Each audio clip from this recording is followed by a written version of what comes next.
मौलाना फजलुर रहमान से नवाज शरीफ के करीबी ताल्लुकात हैं। पीटीआई से मौलाना का इत्तेहाद नामुमकिन नजर आता है। बोल टीवी के प्रोग्राम बस बहुत हो गया में वफाकी वजीर अमीर मकाम की गुफ्तगू, कहते हैं कि केपी के वजीर आला के पास न कोई दलील है, न आवाम के लिए कोई रिलीफ है। फाटा के आवाम से किए गए वादे पूरे करेंगे। नवाज शरीफ साहब और मौलाना फजलुर रहमान साहब तो एक दूसरे के बहुत करीब है। ये कहता है प्रैक्टिकली ये पॉसिबल है ही नहीं। अच्छा कि मिल के कोई एहतजाज न मौलाना साहब की पार्टी वाले इसको मानेगा कि हम पीटीआई के साथ निकलते एहतजाज कर।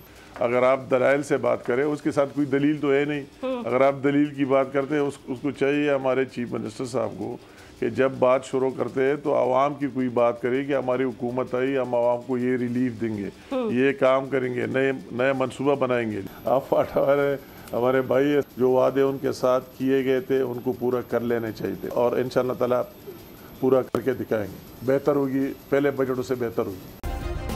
सब्सक्राइब करें और बेल दबाएं ताकि कोई खबर रह न जाए।